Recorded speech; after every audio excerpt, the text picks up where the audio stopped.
You guys being silly again. You've got the silliest fisheries I ever did see. Yeah, I swear you could argue with yourself. Oh, let's get a ciggy roll, shall we, and get this stream started. What do you reckon? That sounds like a good idea.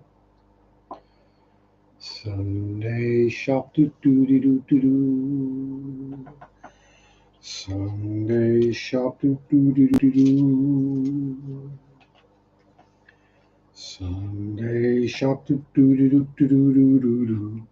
Arr, arr, Jim lad. Greetings, greetings, hello, salutations, welcome, ahoy. Yeah, all the others.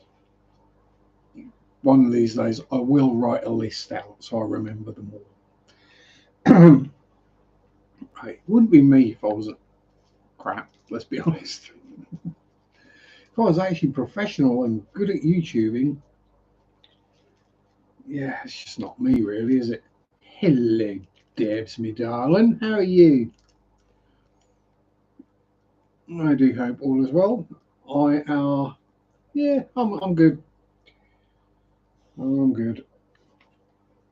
Nothing too much to grumble about. Well, I mean, I could grumble about it, but no one would listen. You know how it is. Um,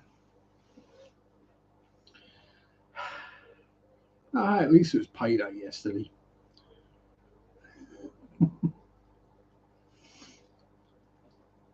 And it's not like I got stuck at work an hour late the other day.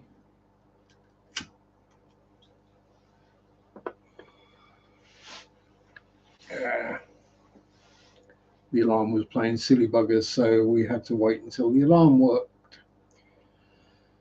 which meant having to wait until the service engineer called back from the alarm company. And yeah, it's my new manager's first day as well. Late night you had with Andrew Donnet. Oh, bless you. Yeah, you got feeling a bit delicate today, are we? Got a bit of a headache.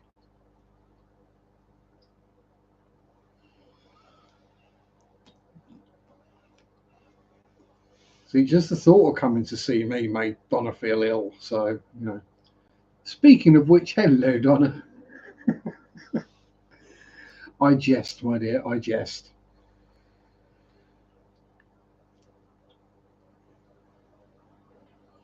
I wouldn't blame you. No headache, just tired. Howdy, Mufti. Mr. No Shoes himself, namesake. How we doing? I hope all is well. Oh dear, I've actually got people turning up. What's going on? I'm not talking to myself for half an hour. I mean, that's normal for me, really. Have a full blown conversation with myself. That's why I have the fish. I can then pretend I'm talking to the fish. Honest. It's just when I do it at work. It's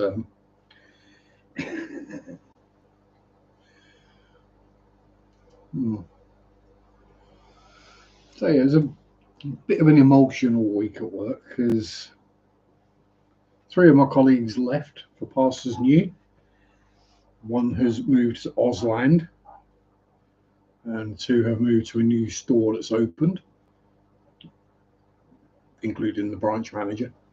So we've got basically an entirely new management team coming in, only one of which has actually started. Yeah, that's going to be fun. But yeah, so saying some heartfelt goodbyes. Let's just put it this way. I didn't shed any tears. Donna's got new fisheries. Howdy, Mark. How are we doing?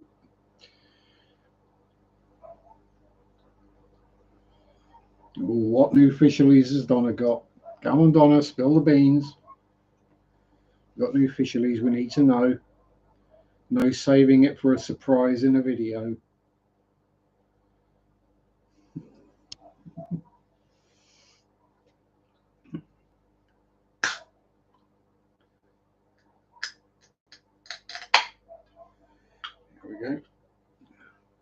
how to open a can using facial expressions.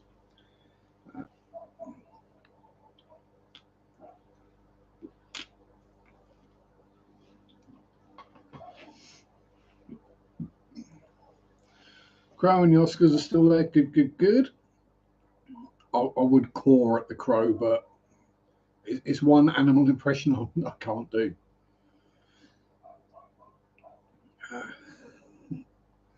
Yeah, I'm one of those weird types where, well, when I'm out on a bike ride in the countryside, if I go past some sheep, I'll bar at them. If I go past cows, I'll moo at them. Go past pigs, I'll oink at them. Howdy, Andrew. How you doing? Say hello to other animals that I can't make the noises of.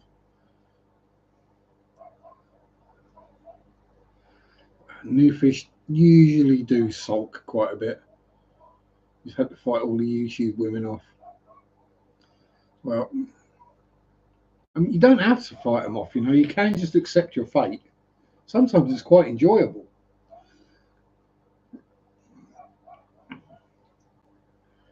Oh dear. Having a fight with the geozone right now. And by fight off, do you mean, oh no, no, no, no, no, please leave me alone? Is that your kind of fighting off, is it, Andrew?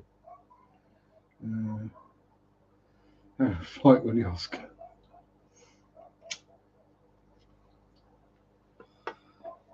Thankfully, pretty much all my fish are fairly friendly.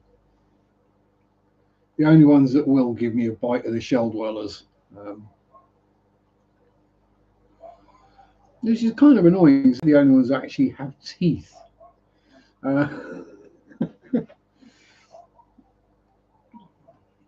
Fantail calico, goldfish, missed out on the black panda oranda. They need to drop the O and the space out of that word and just call it a pandaranda. Sorry. A pandaranda does sound better.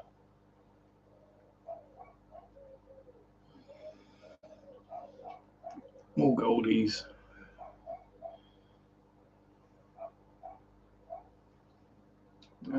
Oscars are getting big. Sharps. Yeah. Nothing getting big, but if you back shoulder, you just see a little waggly thing just about down there. I'll show you in a bit, but yes, Spotty's on eggs again. Oh, and as Bertie's up on the glass, we'll do it now because it'll show how empty her belly gets. Oh, she's actually filled up again already. But yeah, she's a little bit on the empty side. Gorgeous girl. Bit of a slightly sore vent. Yeah. And down in there, you can see plenty of wafting going on.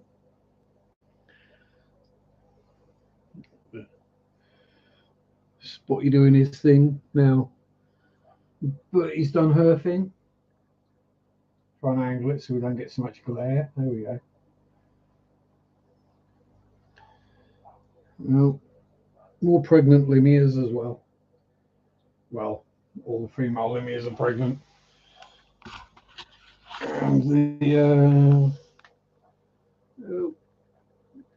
soon to come out of quarantine, the little cherry barbs.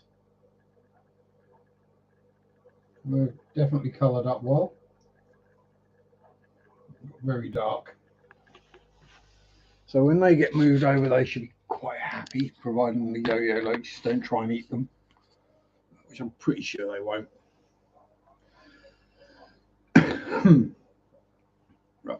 They don't try and attack other fish generally. The only time they have an issue is when they decide they want an algae wafer and a Plex already got the algae wafer. Then it's just down to who's got the hardest head, in which case the Plex wins.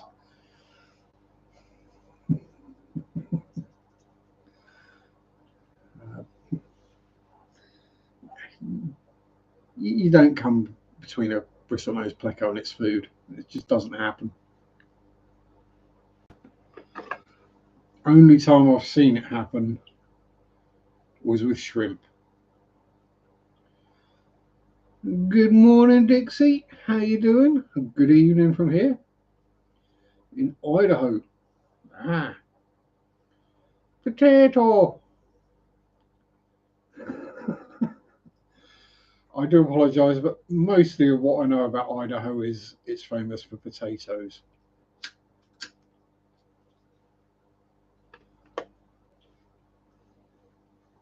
Even, well, I say we even get it here, but I wouldn't call it potatoes, and I wouldn't call it mashed potato either. Idahoan buttery cream mash, instant mashed potato. So yeah, just instant mashed potato. About the only thing it's good for is going in a sandwich with plenty of cheese and ketchup. Howdy, volcanics. How you doing? Or volcanics. Um, all these names. Again, yeah, I'm really bad with names. So if I don't actually call you by your name, you think I should probably know it by now. Don't take offence. Only welcome to take my fence. It's broken. Do not like or eat potatoes. Weird. Oh, alive, wrecked up the car. Oh no, that's never good. As long as you're okay, that's the main thing. Yeah. Car is just a silly metal box that can be replaced. Um,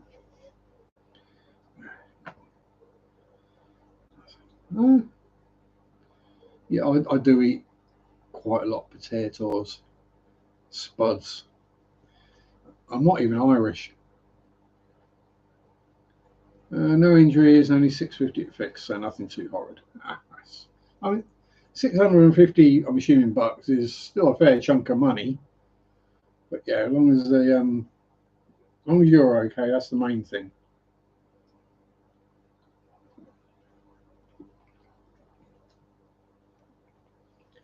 And hopefully the insurance pays out.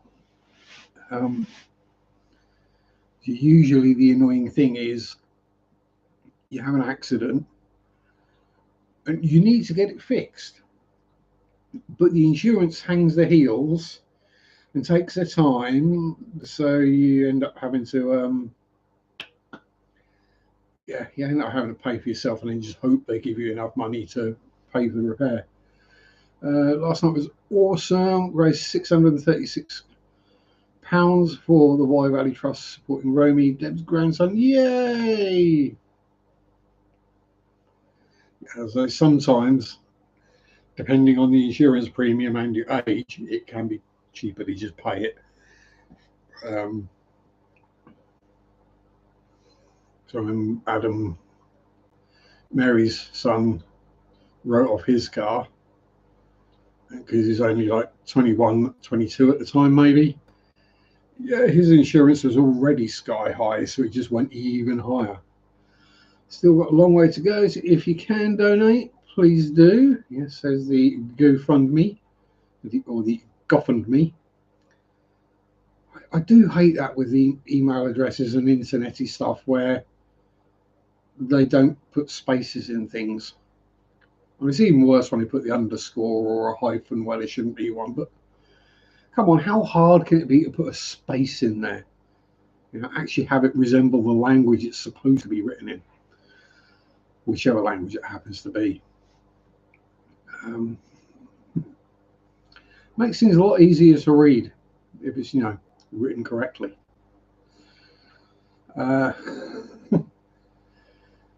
Yes, I can be a grammar, the other N word we're not allowed to say.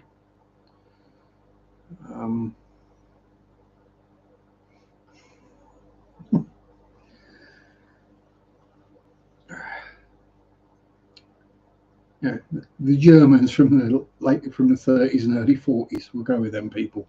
Um, the far right, as I like to put it. So far to the left, over back to the right. Hey, evening, Ricky. How you doing, my friend? Hope all is good with you. You're back to being able to eat and drink normally now, I hope. Sorry, he wasn't ill or anything. Well, no more sick than usual, but religious reasons.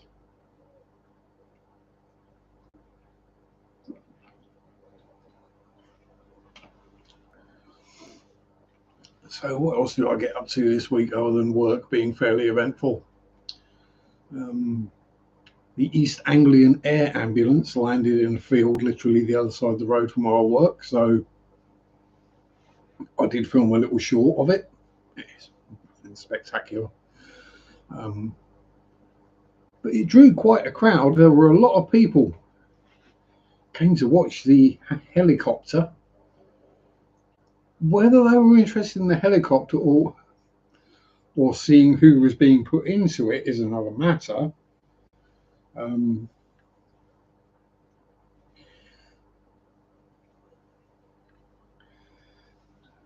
yeah, there was a lot of rubbernecking going on. Basically, pretty much everyone from the houses surrounding just went, "Oh, we need to see what's happening so we can post it to Facebook." At least I made sure to cut my video off before the patient turned up. um, yeah, it's an old-fashioned respect thing, I think. If I was in a bad accident, I wouldn't want people filming me and putting it up on YouTube or Facebook or Thick Thought or whatever they happen to be using. Yeah, so treat others like you'd like to be treated yourself. Yeah. Hang on, that's a bit religious for me, isn't it? Be excellent to each other. There we go. And howdy, Linkbot, if I missed you first time. Uh, oh dear. So yeah, that work. Sure. Water changes. Baby whistle noses.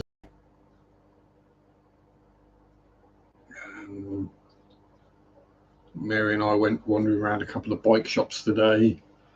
A couple of shops that also sell bikes. Just so I can see if I can wrap my head around a drop bar bike. To those who don't necessarily know what you call a racing bike or a road bike. See whether I can actually get on with one. Because I've not ridden one since I was about 13. And it's just one of those where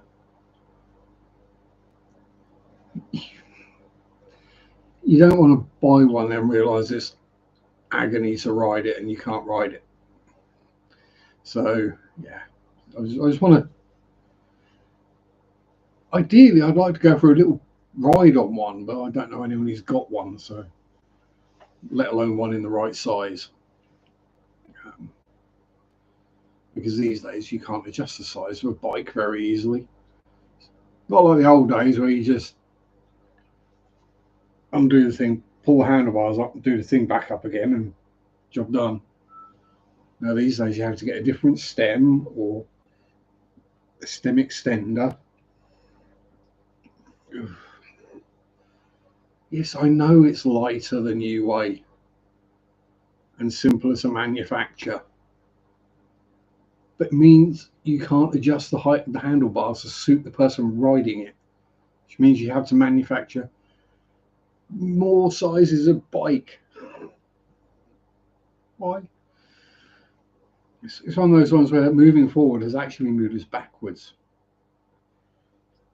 And by having to manufacture more sizes of bike, it actually costs the companies more in the long term. You know? I don't know. It's one of those things, just like biomedia, that I just do not understand. Just don't understand the point of it. Doesn't make any sense whatsoever. But that's probably just me.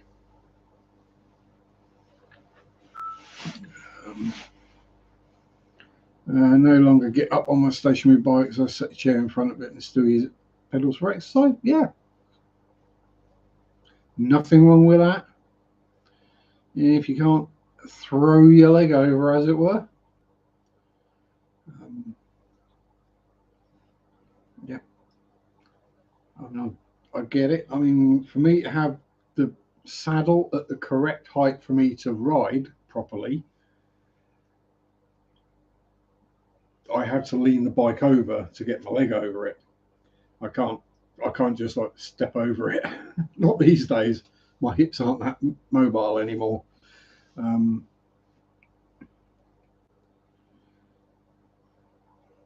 Yeah, it's you could always try a recumbent if you've not tried one of those before.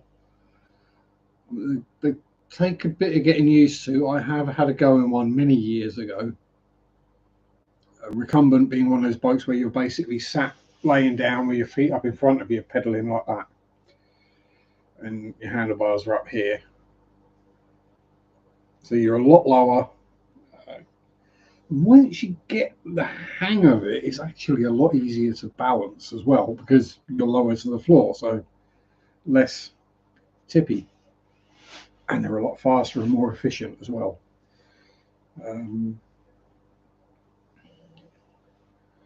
The only problem is you're a lot lower to the floor, so you can't really see where you're going.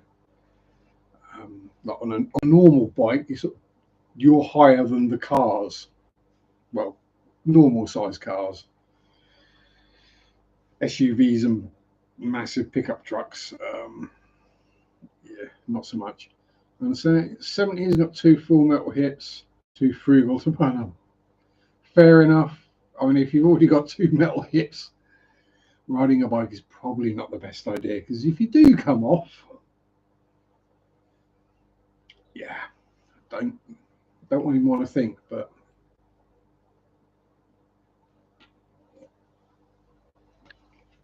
this is why I'm doing the biking now. So I do maintain some sense of fitness and ability to breathe and heart rate functions and things like that, so that as I do get older, hopefully I can continue, being relatively healthy for longer. Yes, I understand that many years of being a couch potato, many decades of smoking heavily probably don't help, but we do what we can. My legs are literally just solid muscle now. It's kind of scary, really.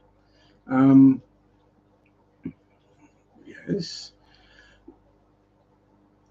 Well, how do I explain it? Those of us who keep fish, we do tend to suffer from multiple tank syndrome. Right? Because you'll get your tank and you go, oh, yeah, it's really good. Oh, that's a gorgeous fish. Oh, I want to keep that. Oh, let's look into it a bit. Oh, it can't go with what I've already got. That's a shame. Well, maybe if I've got another tank, then I keep those in there. And then you end up with dozens of tanks and supplying local fish stores. It's the same with bikes. Modern bike syndrome is the thing. And although, again, I'm space limited, so 2 is the most I could have, unless I threw virtually everything away out of the shed, which I could probably do. Then I might be able to have 3. But a mountain bike is entirely pointless to me because there ain't no mountains around here. So I've got a hybrid, which is a kind of go anywhere type bike, except it's on road tyres, which doesn't help. Oh, hang on, back in a moment. There we go. You know when you uninstall something because you no longer use that thing anymore, and then it keeps like shutting things down to ask you whether you want to upgrade it, update it. You know, no, I got rid of the HP printer software because I don't have an HP printer anymore. And every time I turn the computer on, it kept bugging me saying that I hadn't bought ink for a while. Yeah, of course I haven't. You know, it's one of those things that just goes on in the background and slows everything down. Oh, Ricky's back. Back again. Guess who's back? Tell a friend. Yeah. And there's always, I say, I know I'm just trying to put things through in my head, but if you've got two, if one of them goes wrong, you can still get to work on the other one, is the other theory.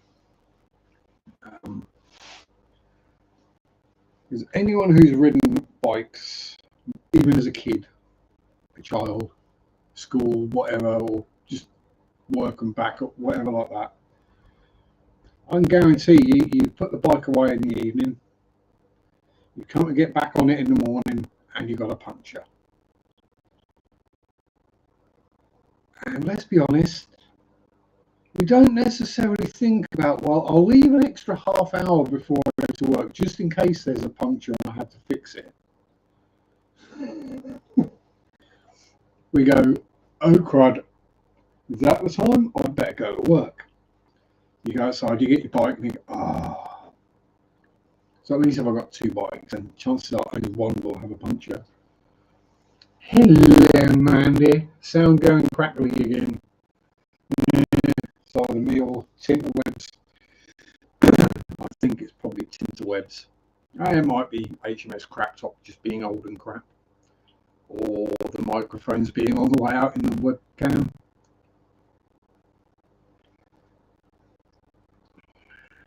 But there we go.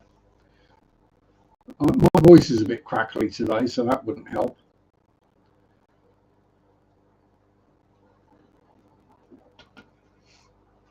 La la la la la la la.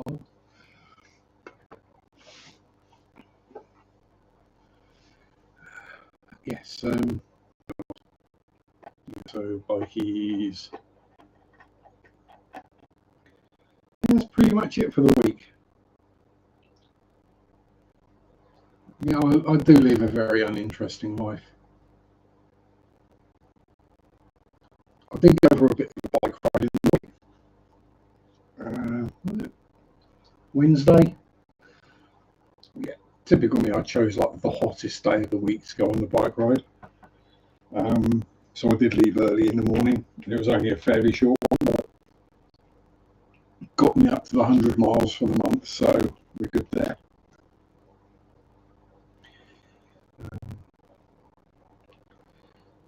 Got a bit confused about where I was. I know if you'd have put a map in front of me, I'd have been able to go, well, I'm somewhere around there, I think, fairly accurately. But I didn't actually know. And then I found a river. Didn't have a camera with me, so I didn't record it. But it's basically just the same river that runs past Attleborough. And a few miles further down, it's course a good chunk bigger. And runs past the lakes, which if I were to put it in chat, you won't be able to pronounce it. Swangy. Yes. Swangy Lakes. Yes. Pronounced, spelled Swan, Gey. Look, the crackly was my ear, but no, that's it's either my connection. Well, I mean, the webcam doesn't do it all the time, so I'm guessing it's probably something internet-y. And we do have electrical storms in the area, so well, I say electrical storms. There is, judging by how my ankle feels, there is something going on atmospherically.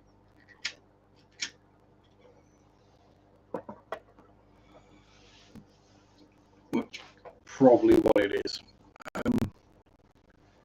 Unfortunately, I can't change the weather much as I'd like to, and just set it at like 16 degrees and overcast all year round.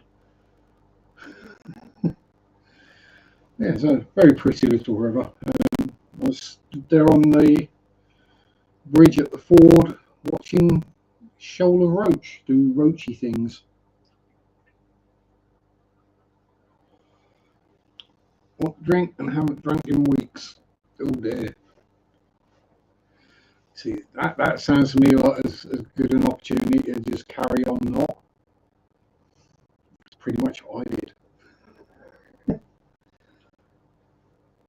I literally just looked at the shelf one day and went, that's a lot of empty vodka bottles. I cleaned that out a couple of weeks ago. I really should stop. And I stopped. 101 out here. It's, oh dear. Not feeling okay because your body's used to it. Your blood is thickened up. It's mid-70s here. It has been back half of the week. Front half of the week was well up into the 80s, so that was rather warm.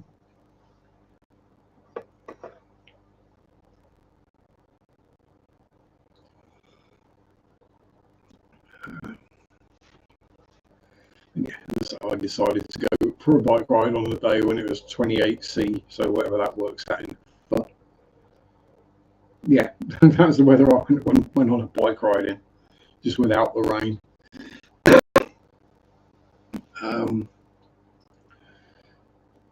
Yeah, that was only a short one, and literally from where I didn't know where I was, probably half a mile down the road, and I was like, oh, that's where I am.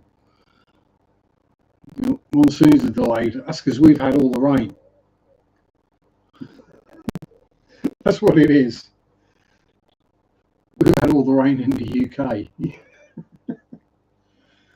I mean, literally, it's like the river levels are only just go back to normal. And it only takes a little bit of rain. I mean, we've just had a couple of sort of fairly light showers today, and yeah, it's already starting to flood up on the side of the roads. So, well, we had a thunderstorm a week or two back, and I mean, admittedly, it was a fairly heavy downpour, but everywhere flooded within minutes because the water levels are just so high that it's still got nowhere to go.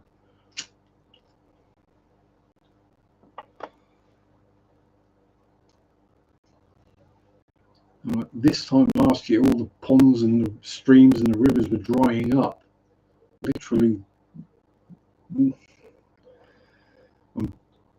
by August last year, the grass was crunchy and everything was catching fire. This year, I mean, it stopped. It started raining in September and it didn't stop until May, basically.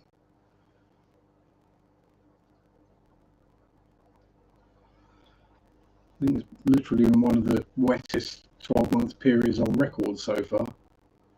But, you know, better that than 40 degrees heat like we did have. That can do one.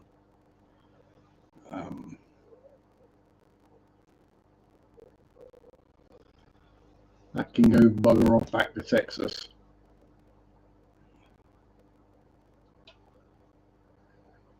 Yeah, I'd pretty much die at that temperature as well. I used to think when he's gone I'll be free. It was completely opposite. You've got all the extra responsibility. Unfortunately, my friend, that is the way these things work.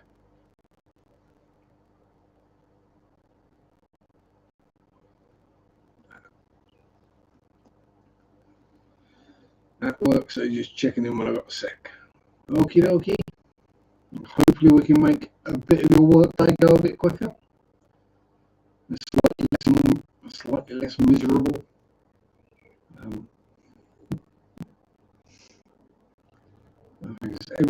Everything I've learned over the last 2 years doing my job,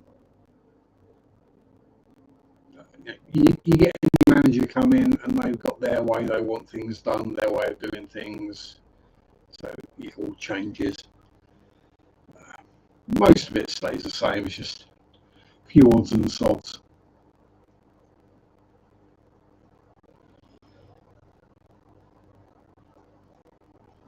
Are you close to Houston or in one of the weird cities in your country parts?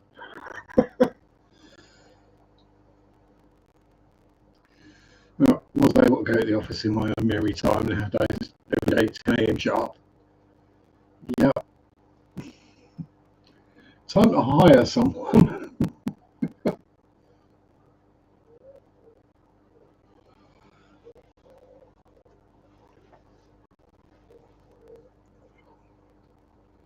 I think pretty much every day, other than Sundays, 10 a.m., I'm either asleep or on a bike ride.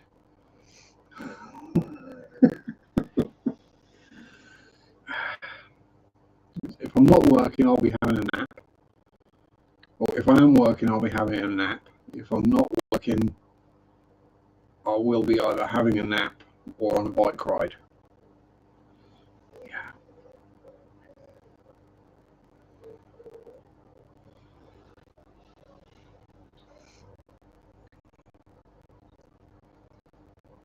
Oh, in Waco, oh dear.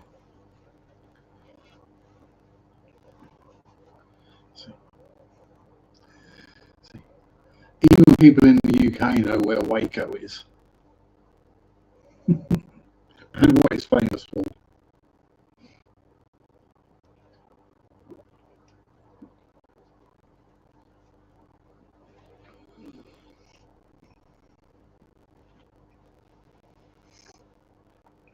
Needs to get back to work. See you later. Have a good one. Don't work too hard. They won't pay you anymore. They just expect it. Yeah. I know it's not exactly where they were, but yeah, things get named after something that was close.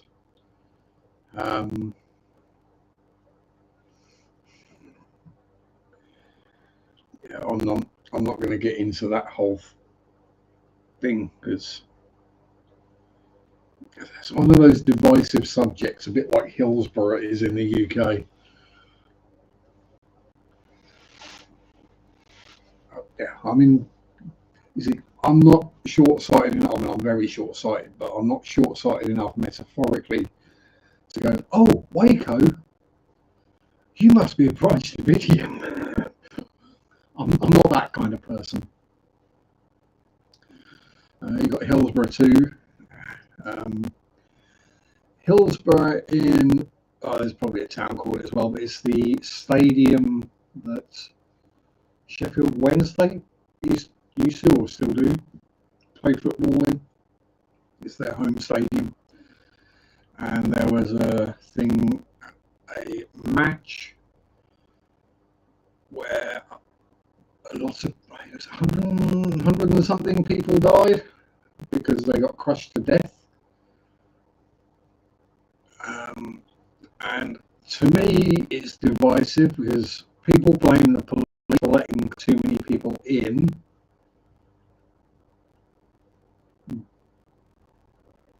But it was people turning up without tickets causing trouble outside of the ground. So, I mean, if you've not got a ticket for a football match, you don't go to the football match, do you? That's my kind of thinking. So, yeah, but, you know how it is. It's not our fault. Yeah, and it was at a time, and it was a live televised match as well. So I got to sit there and watch it when I was a teenager. It didn't scar me at all. Same with the Bradford Stadium fire. That was a bad one as well. There's been a few.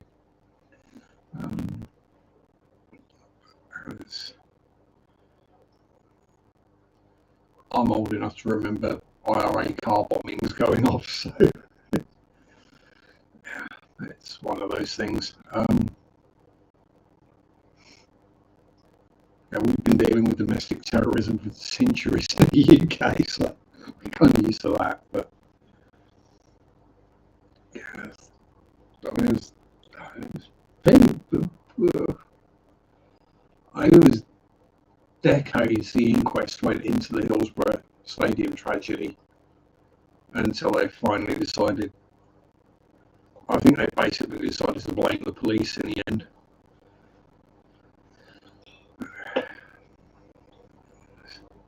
One of those, both sides are as guilty as each other, in my opinion. And that's just my opinion, not anyone else's. If you don't like it, tough. No smoke without fire. Yeah.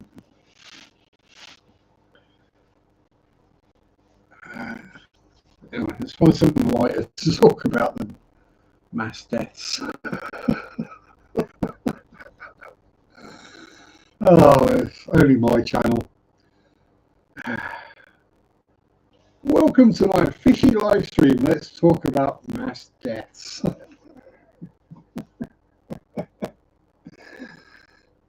Tragedy. Oh God, no! Don't start singing Bee Gees songs. Oh God, no! That'd be really bad.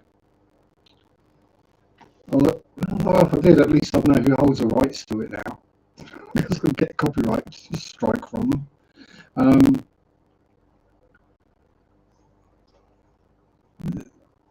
Steps cover it. I think it was Steps.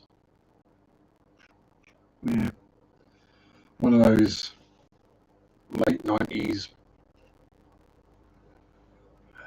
Well, there were the boy bands and there were the girl bands, and then they were the ones designed purely to appeal to teenagers, teenage girls, because they had boys and girls. And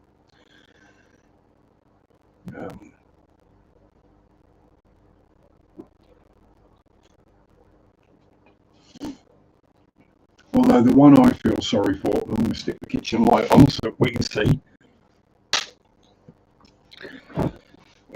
One of the members of Steps was named Ian Watkins. For some reason he went by the name H, which wasn't a problem until Lost Prophets happened. And Ian Watkins, who was the lead singer in that band, a completely different person, was found guilty of doing something really nasty. And, you know, guilt by association.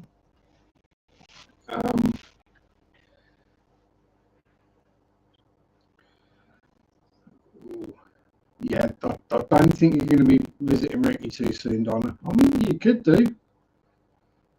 Quite a long plane ride. And I'm sure Andrew would enjoy going Marcia fishing. Not.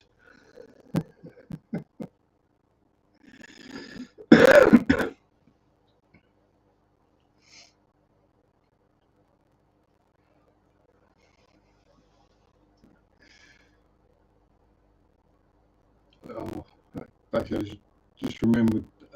Does anyone else, British obviously, remember the TV show The Kumars? Because they did a sketch. So it's the kind of thing is, we go out for a takeaway, we'll go out for an Indian, and they kind of playing on the idea that Brits like to get a bit drunk and then get a bit rowdy and mildly racist when they go to somewhere like an Indian restaurant. So what they did was they had it as Indians going out for an English. Can't take the torture anymore. So monsoons might. We're in India. It's a relatively dry bit. Oh, you did say, didn't you? I try and remember. Oh, it wasn't Kolkata, was it? Somewhere around there, I think. But no, I don't recall. Yeah, but if you want a good laugh, Kumar's going for an English sketch is hilarious.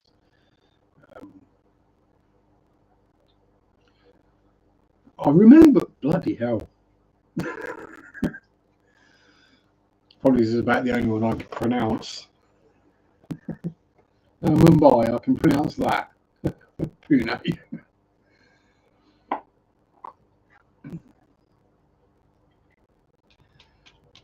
Yeah. How to put this without sounding great?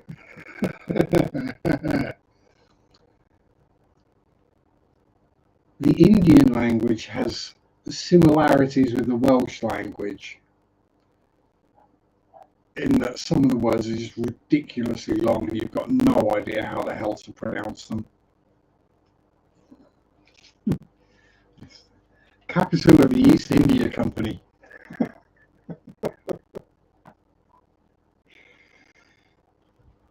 Oh dear. That's a good one to look into as well, the East India Company, if you're not aware. The word company was used in the very loosest sense of the word. It's more of an expeditionary force. So, oh, you got something we like. And you don't have guns? Oh, it's ours now. Pretty much how it happened. Oh, howdy, Homer.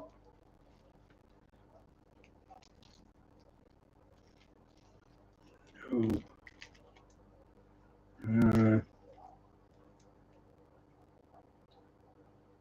Guten Abend, something like that.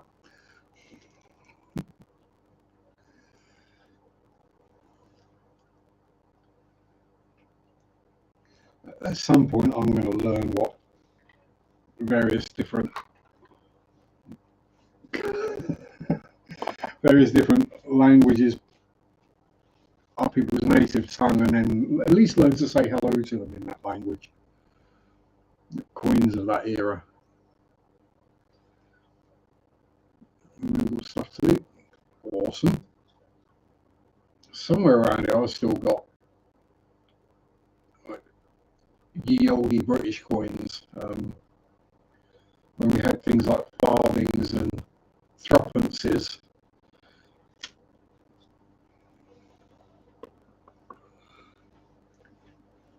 No solid gold guineas, unfortunately, so it'd be worth quite a bit. A guinea, surprisingly.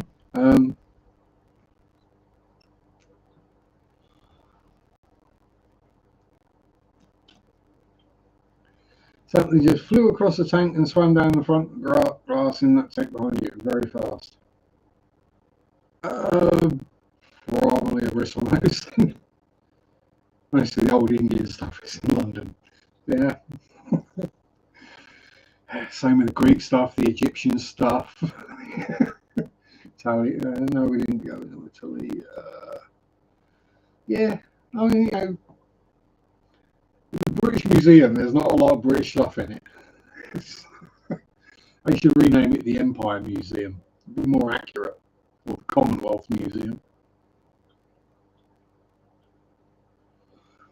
Used to travel to India all the time with my job. Love the country.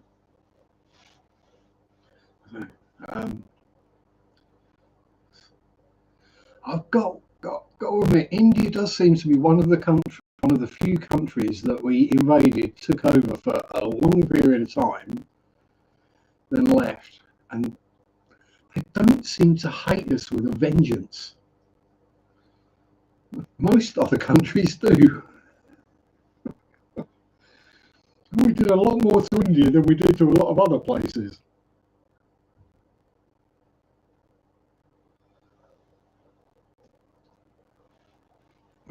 with old Vic on it, who famously said, "I only have one wrinkle, and I'm sitting on it."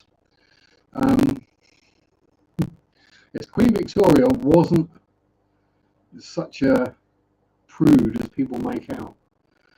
She came to the UK and had a PM is Indian. True. Nothing against Indians at all. Just that particular one, who's recently discovered that not everyone likes him. It's recently come to light that not everybody likes Rishi Sunak, and Rishi Sunak was not aware of this. He thought everyone loved him. We didn't even vote for you. Bugger off.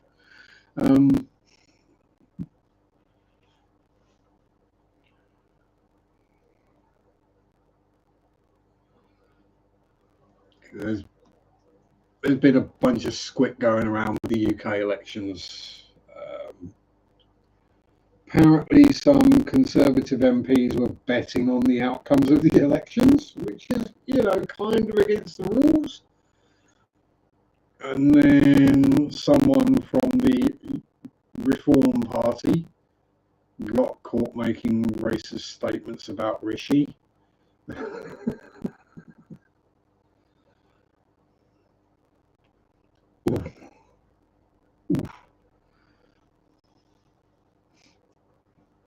Yeah, that wouldn't go down well. I mean, given the history of the US electing actors as presidents, I mean, it is a shame that old Arnold Sweaty Knickers wasn't born in the US, because if he'd have stood for president, I'm pretty sure Arnie would have got in back when he was the governor. Don't like when they call him India and want to talk about a refund. Yeah, there's a reason for that. Oh, God. Yeah. And the thing is, though, when you think about it,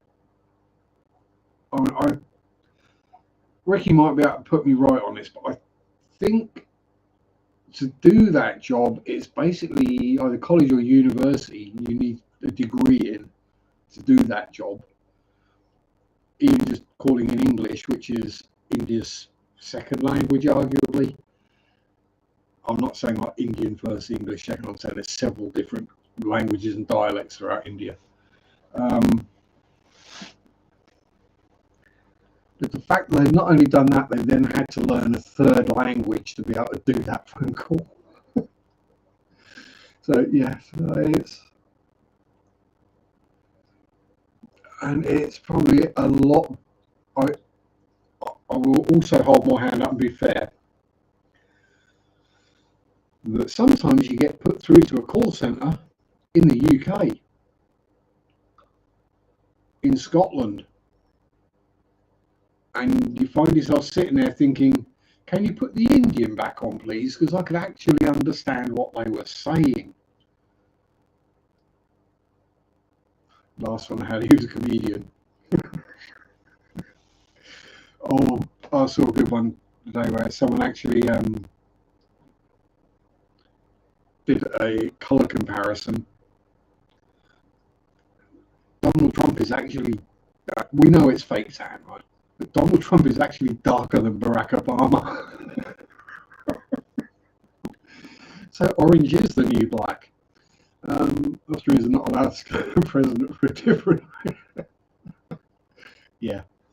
Yeah, we all know what happened the last time Austria and Germany had a president.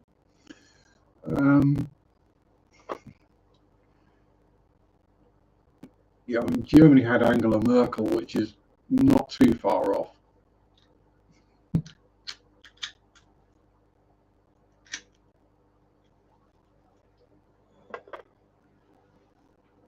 Or as I used to call her, Angela Merkin, which is, yeah, politicians. See, you got to think, any country, I mean, it doesn't really matter which country it is, because unless it's, you know, a dictatorship where you don't get a choice, any democratic country, you look at the entire population of that country, and the person that gets elected to lead it, and you think, really, is that the best you got?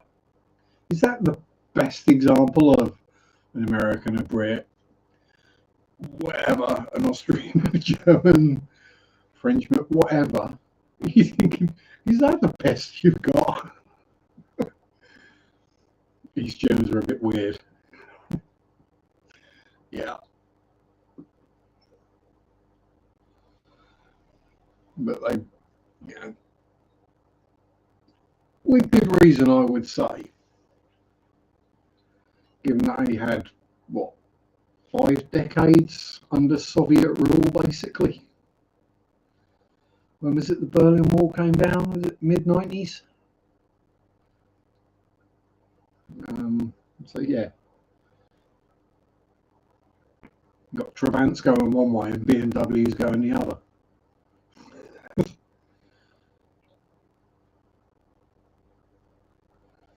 Dictatorship, better. The country loves their leader in maybe 4 generations when they're well trained.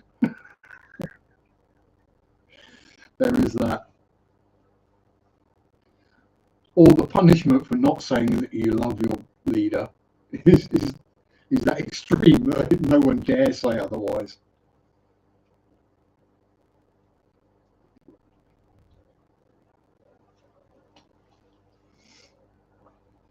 How dare you say our beloved leader is fat? 25 lifetimes in the salt mine for you and your entire family. Howdy, Quirky. How you doing? Negative reinforcement. Yeah. Yeah, well, you know, negative reinforcement has proven to be, you know, effective. It's like when you're a kid, you get told not to do things. And when you're a boy, you have to figure out why you're being told not to do something. Don't touch that, it's hot. Well, how hot? It's like the bath gets pretty hot. Well, hot chocolate's pretty hot. Dinner's hot. How hot could it be? Yeah, that's hot. That's negative reinforcement. You learn not to touch it by touching it.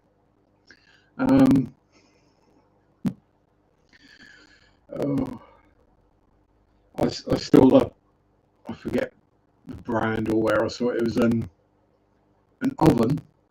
But no, something notably gets hot. I think it's actually the stovetop. And obviously it's on there. So warning: do not touch hot. Right? Fair enough. And this is the bit I don't get. They also put it on there in Braille. It's like they didn't realise how you read Braille. If it's hot, you're not going to read what it says because you're going to touch it and burn yourself.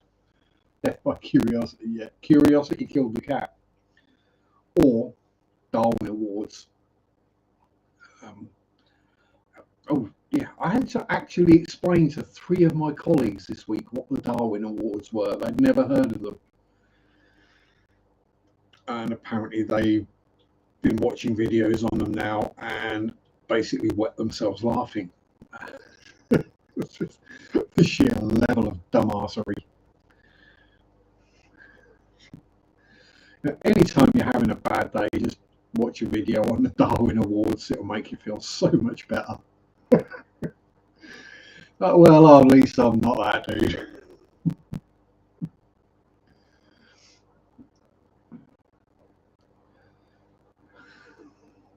At least I'm not that dumb. And coming from me, that's quite a statement. We well, maybe not all, but most of us here know how prone I am to really dumb injuries.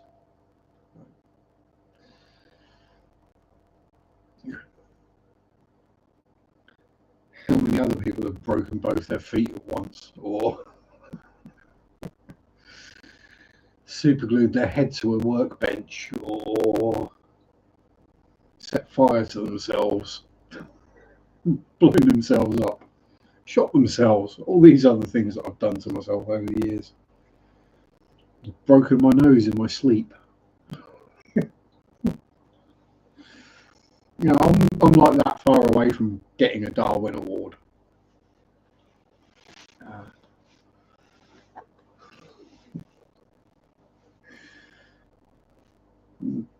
There by the grace of dog go I. Yes. I like to think I'm smart, but then come across a mountain lion and I and we'll sit my and say, here, kitty, takes me. Yeah. Yeah. Avoid the murder kitties. Do we have cicadas? No, we don't. Thank for that. You know, cicadas aren't a thing over here. I mean, we got normal grasshoppers and June bugs and a few kind of insects that can get annoying at times. But yeah, nothing to the level of cicadas. I've seen the videos. Yeah, I mean, it's one of those things where it's like, even if you try to do something about it, like go outside with a can of deodorant and a lighter, you're not going to kill enough of them to actually make a difference. Yes. And if you do something that will actually kill enough of them to make a difference, it will kill everything else as well. And most of the bugs are actually rather beneficial. It's 5 times a lifetime experience.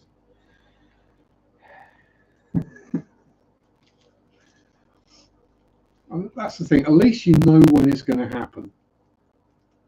So I suppose technically you could save up your vacation time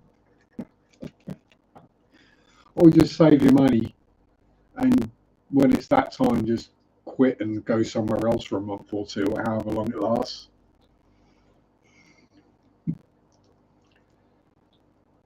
Once in Arkansas, now in Texas. See, I know how to pronounce Arkansas incorrectly.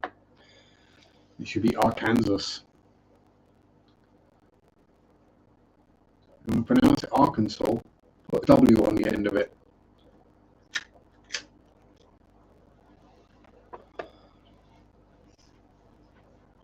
Because as a kid, when you read Kansas and you read Arkansas, it's not until you actually hear an American say it and then twig what it is they're saying, you go, oh, right.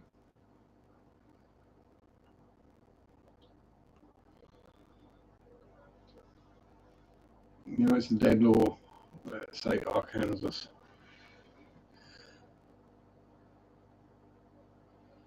Yeah, well, Kansas should be cancelled. Cancel, maybe. I know I'm in England and some of our pronunciations are so far off the mark, it's unreal. As we've gone through before. I mean, even some of the pretty obvious ones like Gloucester and Worcester or Hertfordshire, people get wrong. And the one I can't get my head around is Sharpe, right? Because I have heard an American, yeah, Worcestershire, yeah. I have heard an American in a video talk about New Hampshire and then Hampshire. How have you not put the two of those together and gone, we came from there, so that was there first. So ours is named after theirs because it's the new one. Worcestershire.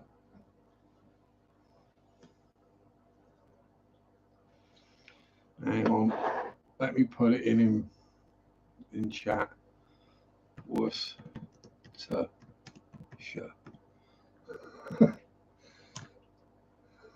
That's actually it. Oh, and these are the easy ones.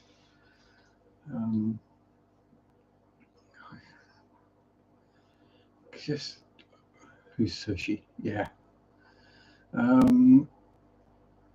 There probably is a place called Tushy in the UK. Yeah, Rochester. Yeah, we've got a Rochester.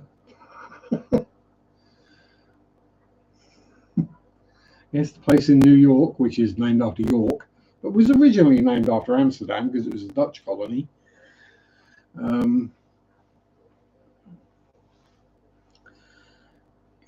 It's, as people have said, it's two countries divided by a common language.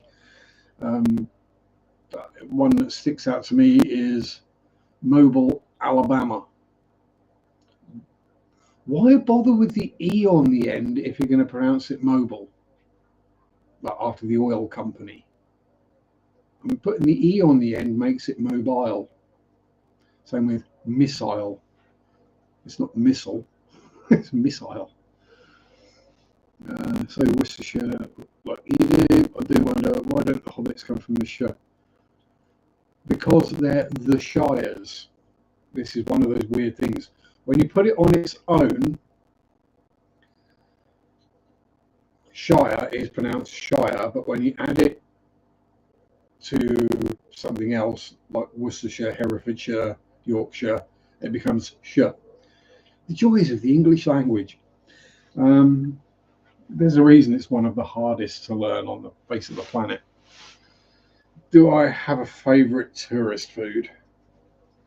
Here it's Salzburger Knockery or Knuckle. I think most tourists, when they come to the UK, will have fish and chips. They usually get it wrong though, and I'll tell you what they do wrong. They go to a pub or a restaurant, they sit down, it comes on a plate. This is wrong. British people do not have fish and chips like that.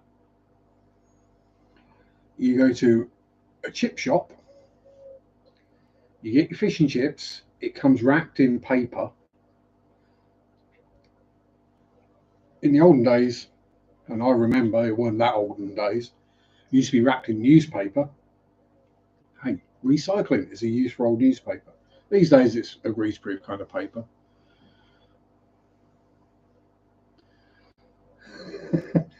If the E on the end of missile makes it missile, why isn't it still Shire, even at the end of the word?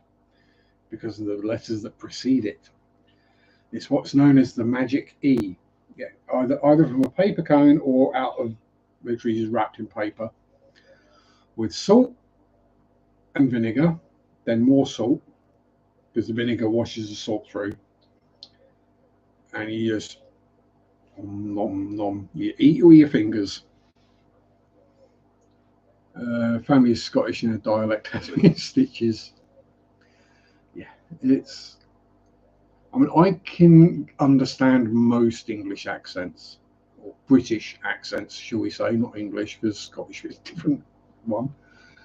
But yeah, some of the Scots accents do get tricky. Amount of telemarketers that say Graham. No, it's Graham.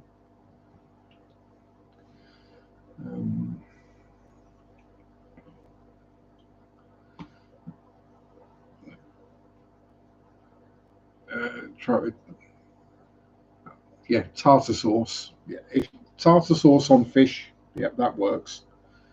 But generally, you don't find tartar sauce in a chip shop. Or if you do, they're going to charge you an extraordinary amount of money for it. It's just Graham. Yeah. Yes. Yeah, for years I was wondering what the heck Americans were going on when they were going about graham crackers. And then I'd see the box and I go, well, that's Graham crackers. Is that kind of thing because they're trying to dodge a product placement or?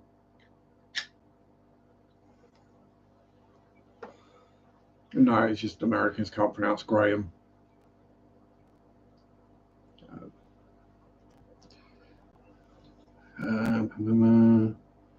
I try to tell people my last name, they spell it Graham. Oh dear. But the weird thing is, we do have the surname Ingram, which can be spelt in a couple of ways. One is Ingram, so Ingram, and the other one is Ingraham, which technically you'd think therefore should be pronounced Ingraham, but it's actually still just pronounced Ingram. And you don't want to know how Fanshawe is spelled. That's not Fanshaw. I will type the spelling for Fanshawe in chat.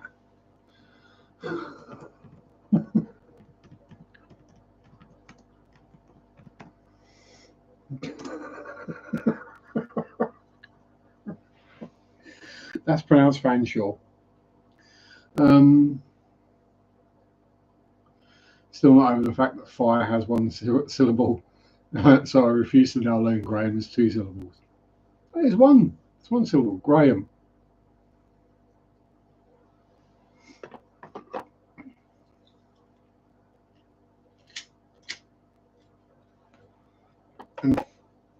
And it's all down to accents as well, because to me, fire has 2 syllables. Fire. There's someone who says far. It is 1. You Kellogg's American Brands, a history, blah blah blah. The story behind UK foods. Well, the actual British UK foods have been around for millennia, literally thousands of years. Tommy, you spexy beast. I mean, UK food is actually pretty good. I mean, it gets a bad rep because people see pictures of it and it's kind of beige and doesn't look exciting. No, it's not a burrito or a pizza or something, but we're not overly worried about how things look. It's more how they taste. And I'm sorry, but if you've never had sticky toffee pudding, you haven't lived.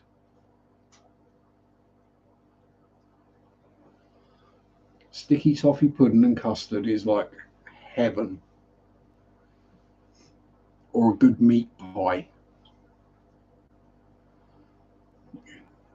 Yay, we got a Texan, but one we can actually understand.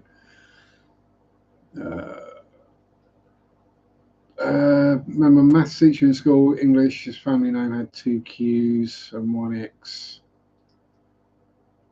It's not Farquhar then. I'm trying to remember. It would be something strange. Starting the grill, skirt steak for fajitas. Saying this is your 5-hour warning, mate.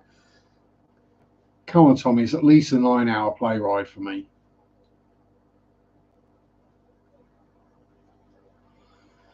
Texas be like, going on down yonder to the bank or a catch.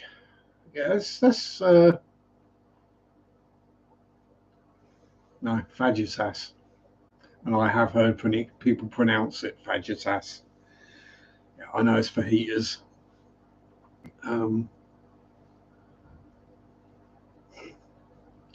Y'all need to eat some American food like fajitas and tortillas and burritos. What? Do you realize that's Mexican, right? Hey, at least I didn't swap the J for a G in fajitas. It's really unappetizing the other way. Because it becomes a word I'm not allowed to say. Unless I'm referring to a certain foodstuff or a small bundle of wood. Watch out for those jalapenos. heading to the bank to get Brooke again. This is the thing. I think there's probably some similarities between the Norfolk and the Texas accent, or the East Anglian accents at least.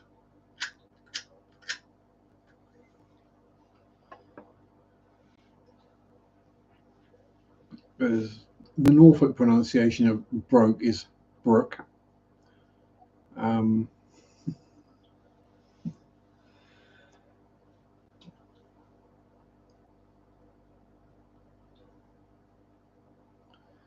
the Norfolk pronunciation of going is gorn, and the Suffolk pronunciation, which is like 20 miles that way, is gurn. Australia is no, they're not separated cowboys. That's why we send the convicts.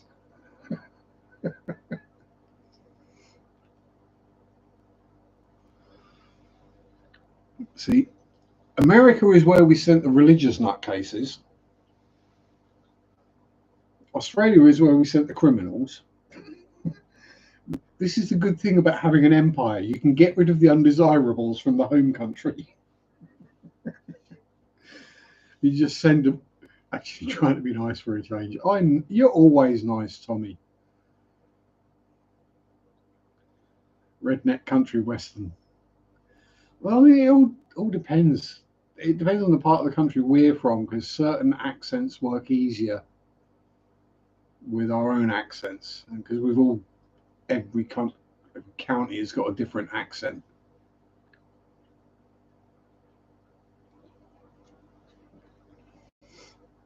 So Americans trying to do an English accent, they go one of two ways. Generally, it's either a really bad Cockney accent, think Dick Van Dyke in Mary Poppins, penis one lesbian. If you transpose the words anyway. Or it's the very posh received pronunciation, Queen's English, that kind of accent. And it's only very few people actually speak in either of those accents. Now I don't let any convicts in. Yeah, exactly. Well, we've got enough criminals. We don't need any more, thank you.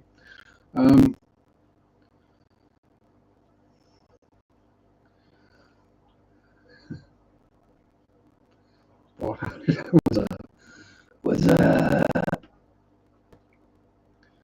Cheerio, old chap. Bob's your uncle. Fanny's your aunt.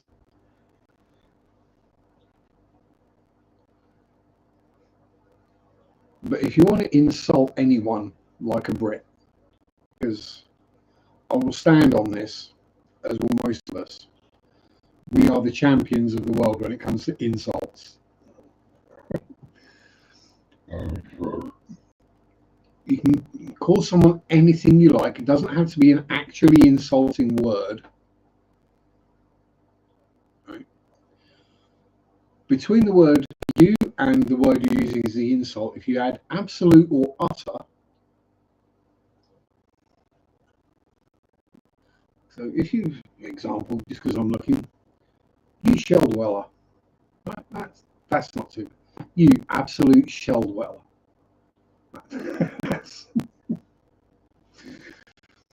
You absolute muppet.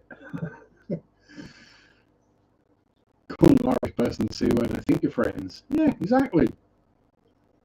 Like if you call an Aussie mate, they're like, oh. What have I done?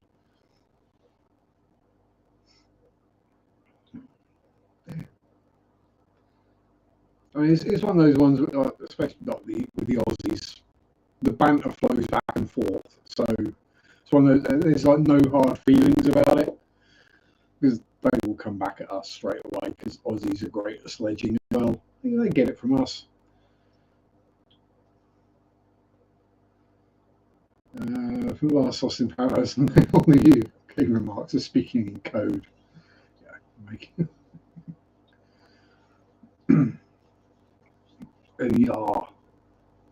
Yeah, wine bar.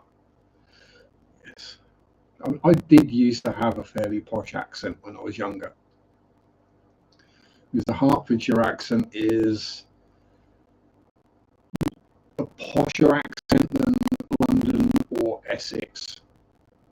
Not quite home counties, so it's not quite received pronunciation, but it's getting there. Just as I've got older.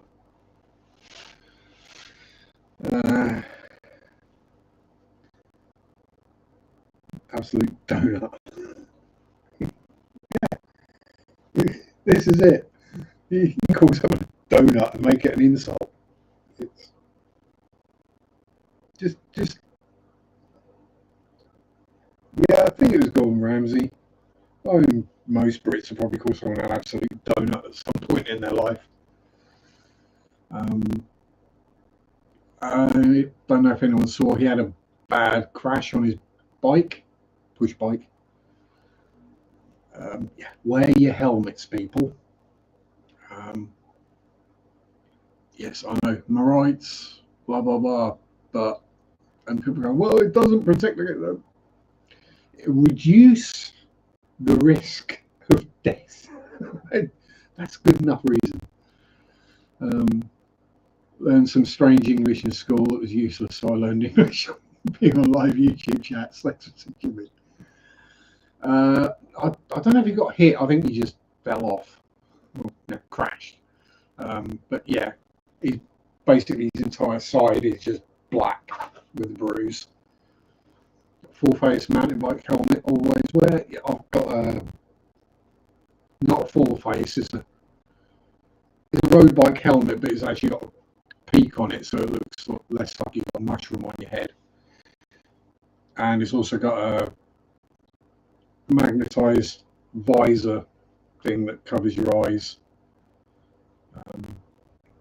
which is tinted, so it's like wearing a pair of sunglasses or shades. But with these, wearing sunglasses or shades is a little awkward. I do have clip-ons, but it's remembering to take them. Yeah, I'll grab it. It's only just sitting over here.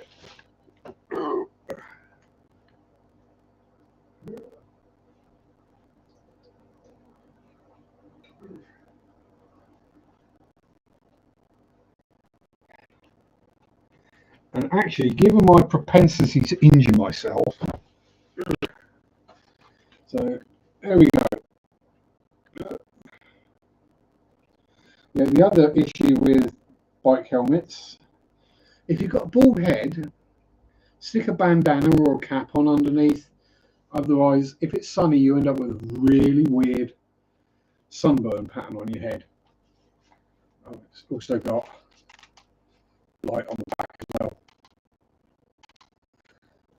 Just for extra safety.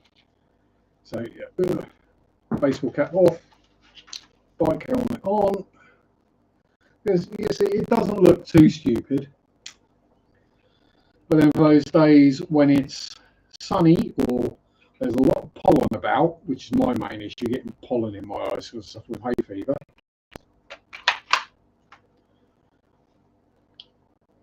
Put it on straight might help Sharpe. And there we go. And now I look like something out of some 1980s rollerball movie.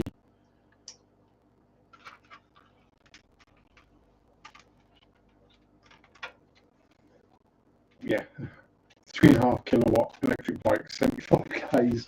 If I were you, I'd be wearing a motorbike helmet.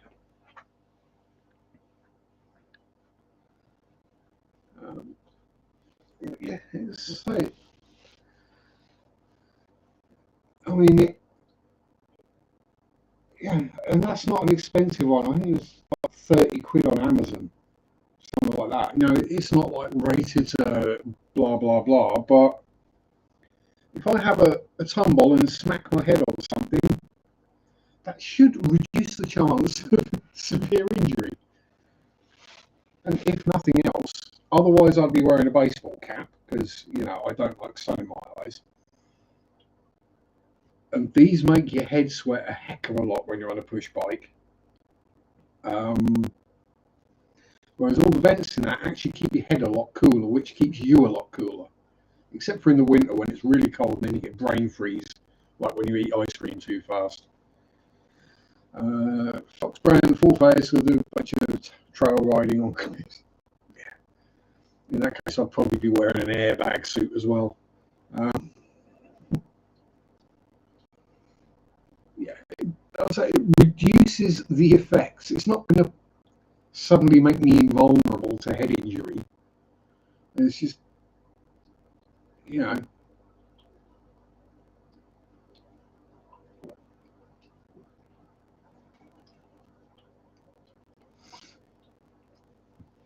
I'll be honest with you, Tommy, most bike suspension is fairly subpar.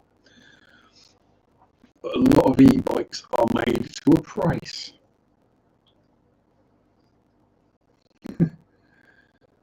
No, nothing to worry about censoring there, Ricky. You're okay. We're allowed to talk about birds and food. You should wrap my head. Last thanks I had e-tuk-tuk, roll over. Only got 2 broken ribs. You're lucky. Yes, e-tuk-tuk. Now that sounds a cool form of transport.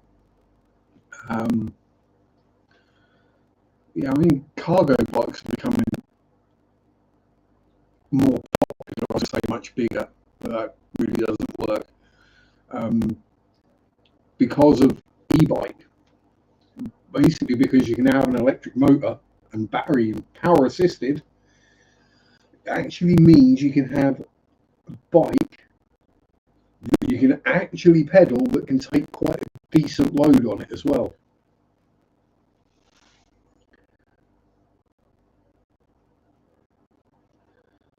Bits like 32. Yeah, but it gets you there. And in more comfort as well. Yeah, like me with RC cars, Tommy. It's like, look at it and go, well, that needs changing, that needs changing, that needs changing, that needs changing. Well, that's not right, that's wrong.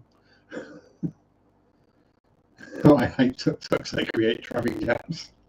I was waiting for you to chime in on tuk-tuks.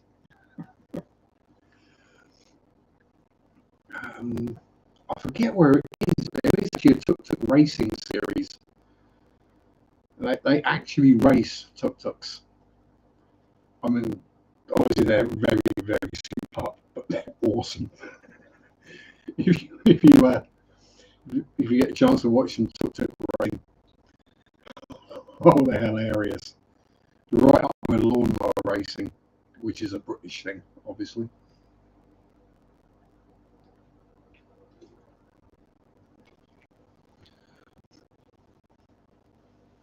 He wants to know. This is the thing. I mean, in the UK, we aren't as car reliant as, say, in the US.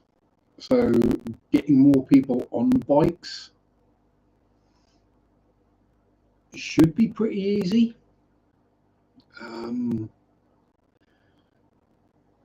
While, you know, some cyclists still see an e-bike as cheating. It's an e-bike. To me, if it gets more people on bikes, so it reduces traffic, it reduces carbon emissions, environmental effects, whatever you want to call it, reduces energy consumption overall, and even if it's an e-bike, you're still doing exercise yourself, you've still got a pedal.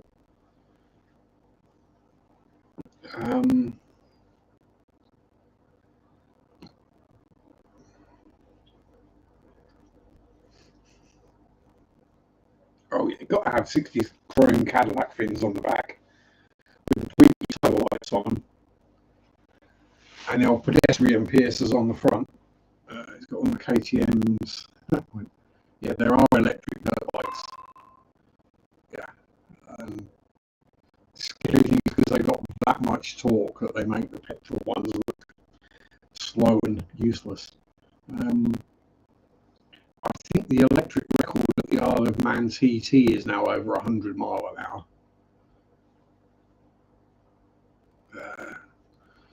Don't like double style trikes. Front should be 2 wheels, the back single, far more stable for turning. Oh, definitely, yeah. A single wheel at the front is just going to understeer like a mother because you can't lean it, so you're relying on turning the front wheel.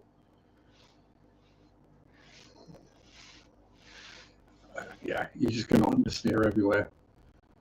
KTM. I was it last year's Nürburgring 24-hour? One of the KTM crossbows just randomly caught light. I think it was a fuel pipe oil line came off. But the coolest thing about the KTM crossbow is the cockpit. Rather than doors you open to get out, the entire roof part just sort of comes up and moves forward.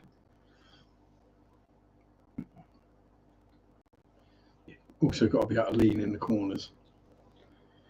Yeah, I mean, the ideal for comfort and ease of use is probably a recumbent trike with two wheels at the front.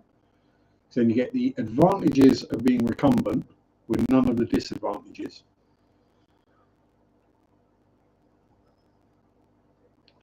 I know a redneck out here built a motorcycle and four wheel. Yeah, there's plenty of varieties. Yeah, it's probably. I'm thinking a lot of that had to do with probably geometry.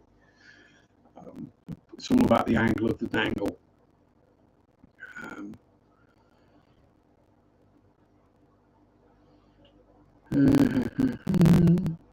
My lizard tied on top of me. Yeah, that's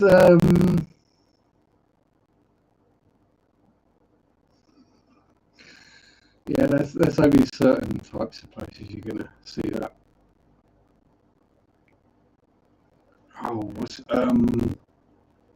I can't remember the name or the brand, but MBN UK or Mountain Bike Network on YouTube. One of the presenters, Martin Ashton, used to be a trials rider, had a bad accident and is now paralysed from the waist down, I believe. So he's got an e-bike that is a trike, two wheels at the front, one at the back. Oh, that thing is impressive. I can't remember the brand of it. If you look up Martin Ashton e-trike, you'll fall in love. I mean, it's big and heavy, but the way the whole thing leans through the corners, and he gives it full send on mountain bike trails. Yeah, well, distribution matters more on a bike because it passes like 90% of it. Yeah, this one that always makes me laugh is people will spend several thousand on buying a new bike because it's half a pound, half a kilo lighter, and you do just skip a meal. Just have a good dump before you go on a bike ride, and you'd probably lose that. Howdy, Tom. Apparently it's a bit crackly today. Yeah, yeah. I think it's weather conditions going on. If you want people leaning, Tommy, Isle of Man sidecar racing. If you want brave people, you think that the people riding the motorbikes around the Isle of Man are brave. You think the person driving the sidecar is brave. The passenger, they're a certified lunatic. Like I'm speaking through a lo-fi AM speaker. Well, who's to say I'm not?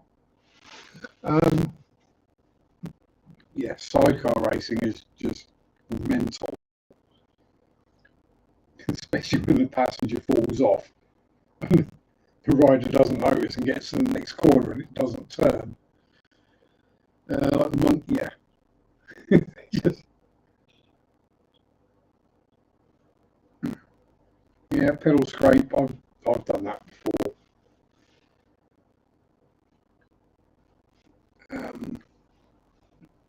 I've snapped pedals in the past when I was younger.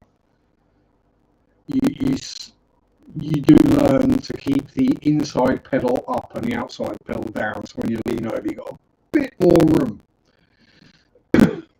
It's the passenger that's got the biggest pair. That's probably what the counterbalance is. They just swing their massive steel gonads out to one side. Don't like motorbikes because they're not safe, and you get wet in the rain. Not with a decent set of waterproofs, you don't. Mind you, your crotch does, no matter how good the waterproofs are.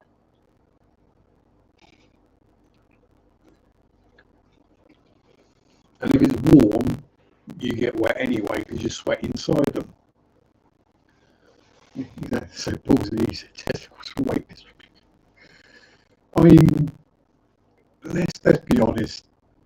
There are points in history when they would probably be locked up, put in an insane asylum for their own safety. Sidecar races are just mental. I mean, the thought of riding a motorbike at 200 plus mile an hour is scary enough on a racetrack. But through a town with all the standard curbs, stone walls, houses, manhole covers, drain covers, camber on the road, the white lines. But then to do that when you're not actually in control of how fast or where you're going. They don't actually have speed bumps, thankfully, on the Isle of Man TT course, and that would be funny. There's plenty of places where they do jump. Because, I remember when I was riding motorbikes and I went down a road I'd not been down before, and I didn't realise there were speed bumps, so I missed the sign.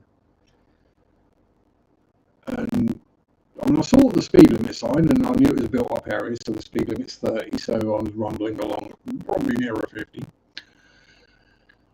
And I didn't notice the speed bump until I hit it. Whee! Bang! Oh, whoops. Actually, I don't know, do you have speed bumps in the US? It's basically a mound that goes across the entire road, so if you hit it too fast, you break your car. A lot of speed bumps in the city. It was pretty much jam solid with traffic jam because the tuk-tuks all the time. So chances of actually going fast enough to need a speed bump.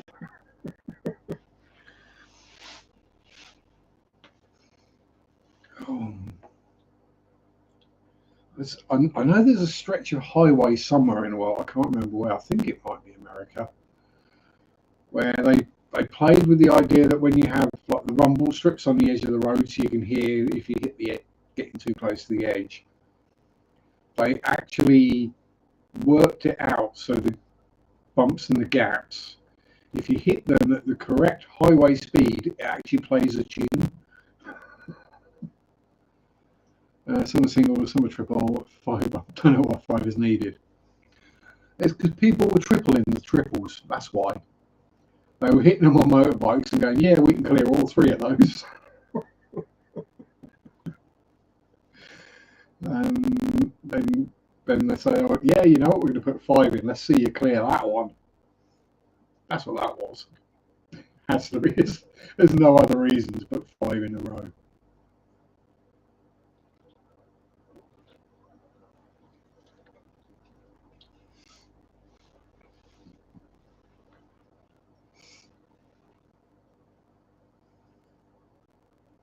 Should have been nice 4 people on one bike. So I reckon we've all seen the videos of the Indian trains. There's more people hanging on the outside than there are inside. I hate to think how many people die off, I would say on Indian trains every year, but they're not technically on it, they're just hanging onto it. Probably been thousands. Okay, work picking up. Have a good one yourself. Don't work too hard. Buy local trains. Yeah, that's like we've all seen those videos.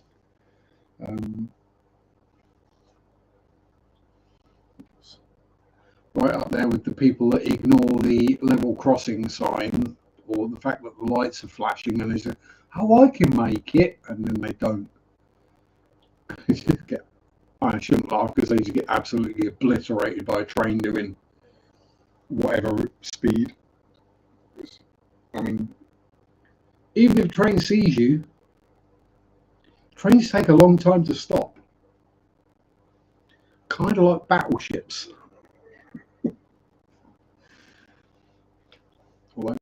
Weird random fact I found out about battleships.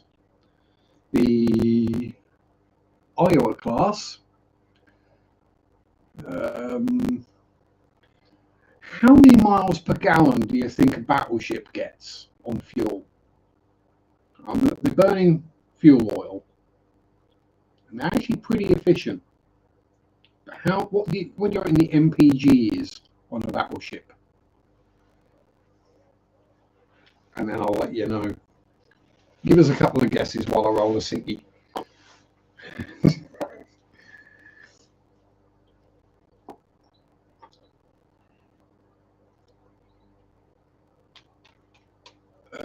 Local trains like DLR is not that fast. Yeah, but still, if you fall off, it's at least going to hurt.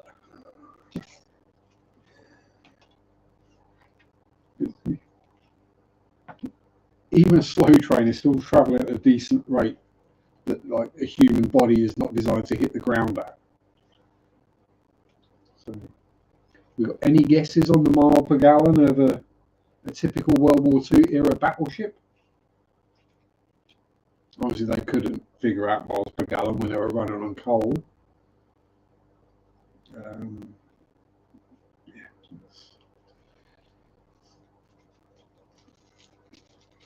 I mean, pretty much everything about battleships is scary numbers.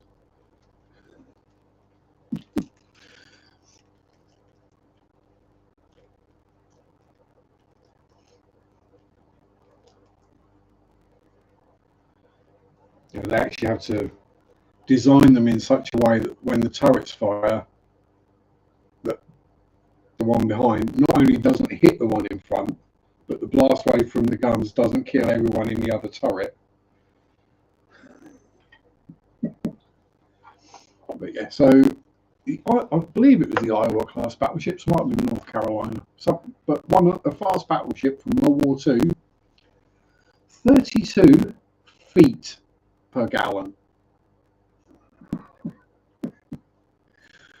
at cruising speed.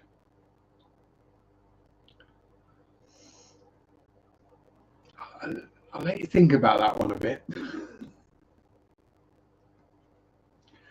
Bear in mind there's 5,680 feet in a mile.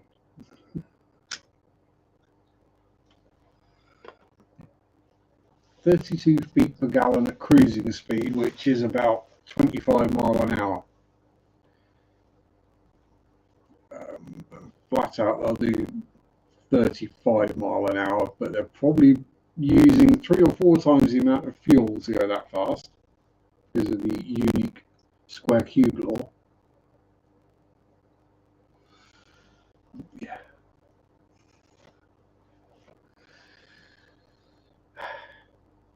And this is why fuel was such an issue for the Axis powers in World War II. Why the Italian and the German navies didn't come out to play very often because they didn't have enough fuel for them.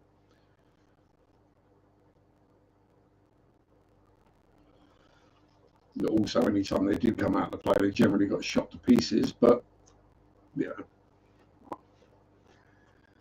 most people are kind of sensible enough not to go after the world's largest navy or one of the world's smallest.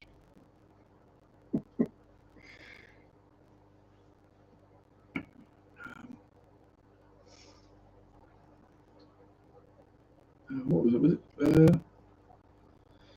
I think it was only 1944 that the US Navy actually got bigger than the Royal Navy.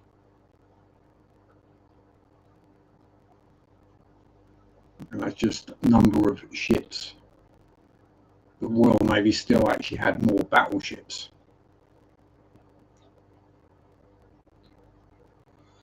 But unfortunately, by then, everyone had figured out that aircraft carriers were the way to go.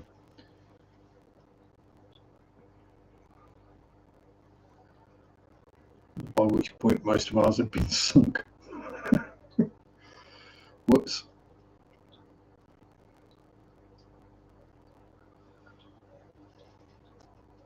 Yeah, so generally I try to avoid trains as well. It's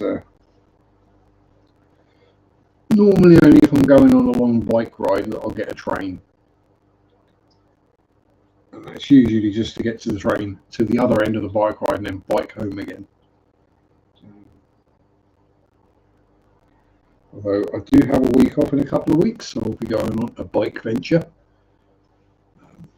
Nothing too strenuous this time. I think it's going to work out around 40-45 mile, something like that. So one day, an easy one day, providing the weather's not stupidly hot again.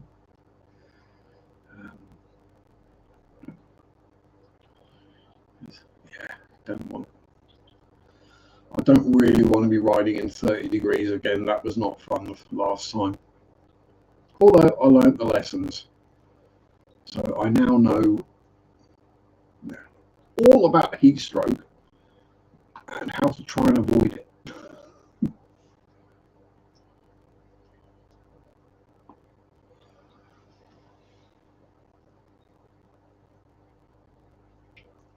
And I won't actually be going into the city, so that's a bonus.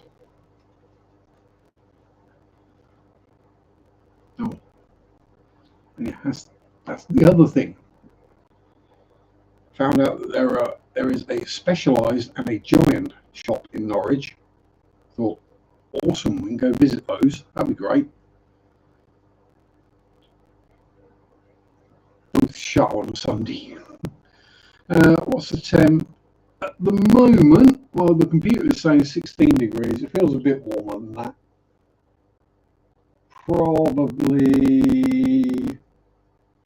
it might be about that. I think it hit like 22 today or something like that. So it's not too warm. It's cooled down again. We've had a bit of rain, so that's pulled some of the temperature out of the ground. That's the problem.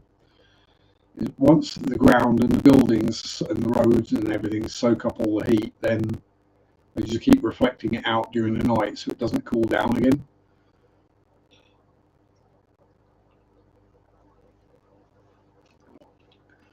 So you get a bit of rain, pulls some of the temperature out of the ground, and then it cools off again during the night. And you're able to sleep. Yeah, it's pleasant. So it was probably it was 28 degrees earlier this week, so unpleasant.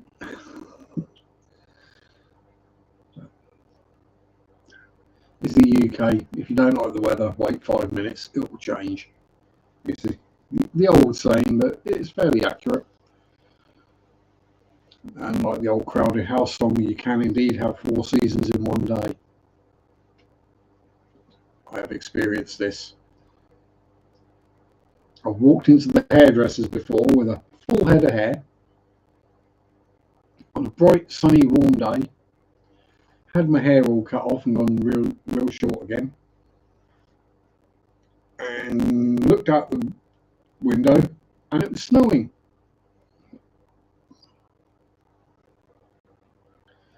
Uh, 75.2 but moist. We had 96. It's not been that hot yet, but it's England. The second it changes from like pleasant to a bit hot, everyone turns red and starts buying fans like there's no tomorrow and go, oh, it's too hot. Oh, you've been moaning the last 6 months, you're too bloody cold, get used to it. Oh, pardon me. So I don't complain about the cold. I'm like, Yeah, it's cold. I'm not going to complain about this because in 6 months' time I'm going to complain about the heat.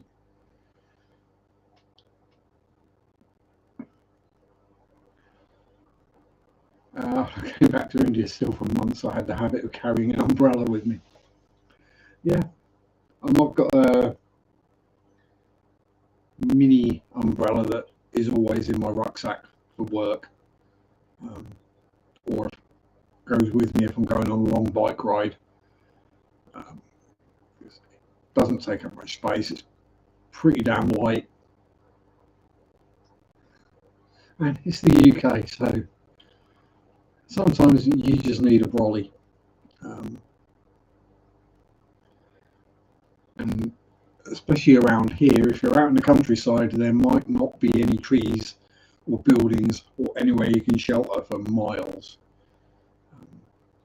So yeah, it's just a case of hunker down at the side of the road and put the brolly up and hope you can ride through it.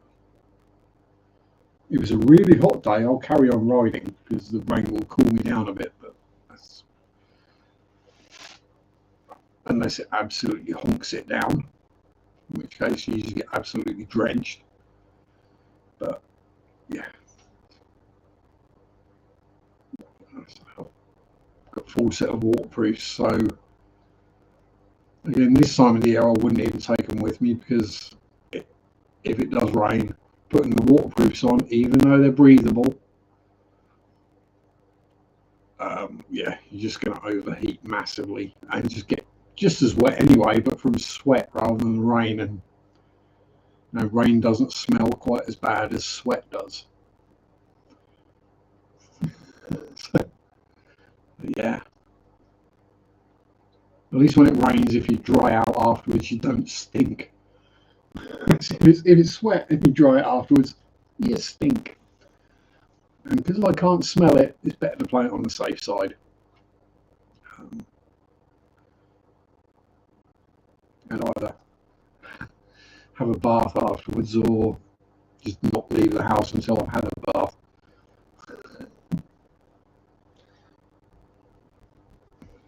Oof. Oh dear. Ow.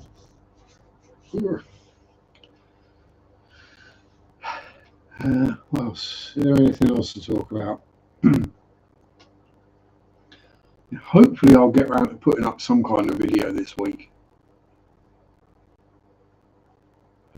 I did think about it last week and then just pretty much couldn't be bothered, so I didn't. Oh no, not the greatest way to grow your channel. Yeah, there might be some more parts of my ride on the Pedder's Way, or we'll get into some of the more interesting bits. By interesting, I mean more off-roady, nasty bits, which weren't the fun bits when I did it, but looking back on it, how the hell I managed it, I don't know.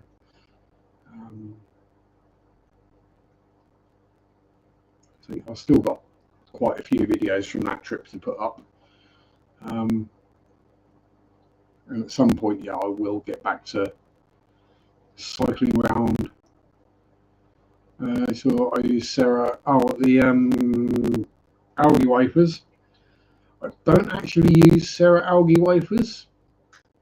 I just kept hold of the pot because it's a lot easier than feeding out of that.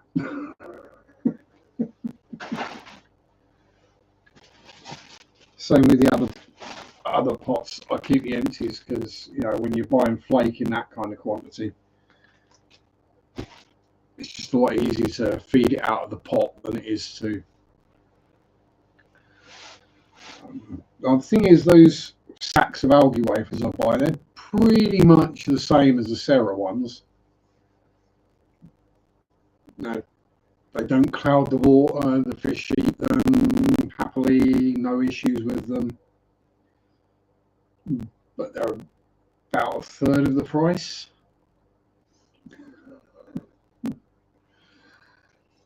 Yeah, when you're feeding as many algae wafers as I feed on a daily basis, a third of the price is quite a big saving.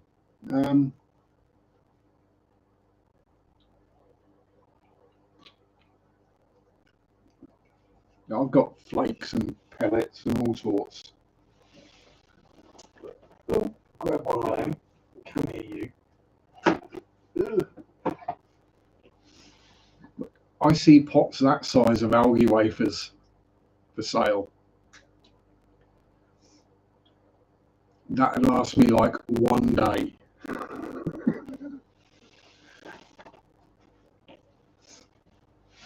If I ran out of algae wafers and had to wait for like Amazon or Herons to deliver more, I would just go out and buy a courgette, zucchini, just feed that instead. It's going to be cheaper.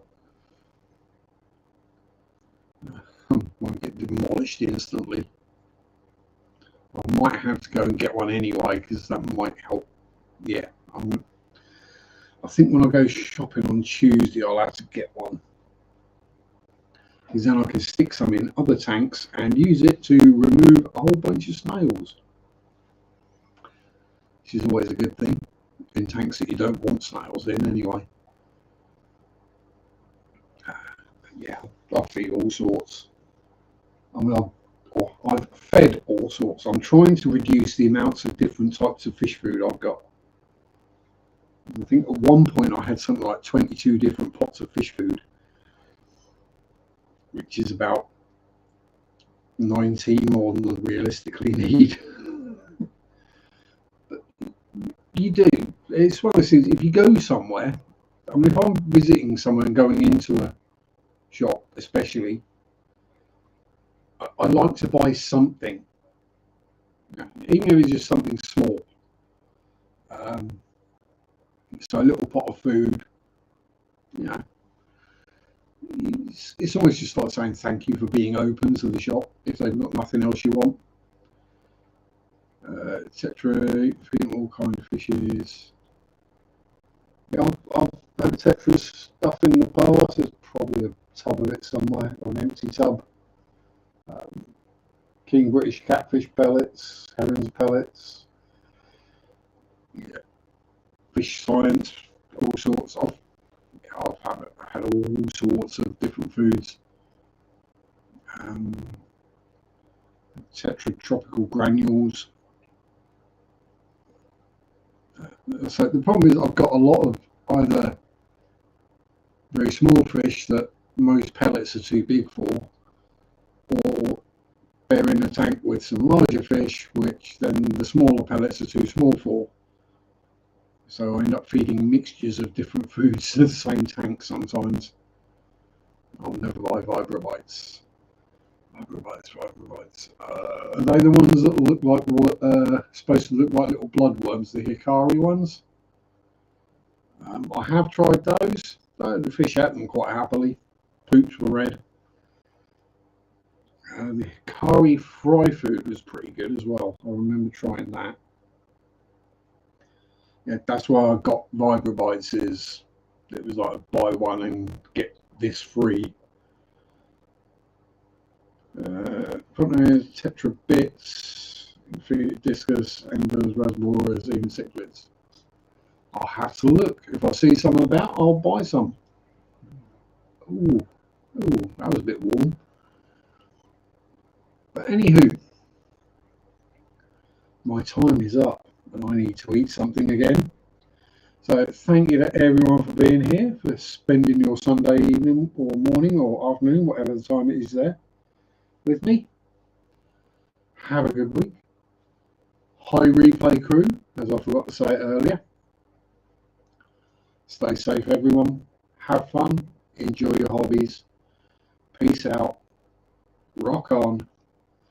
Bye bye. Sunday shop the doo doo doo doo. Sunday shop the doo doo doo doo. Sunday shop the doo doo doo doo doo doo doo. Monday suck the doo doo doo doo. Monday suck the doo doo doo doo. Monday suck.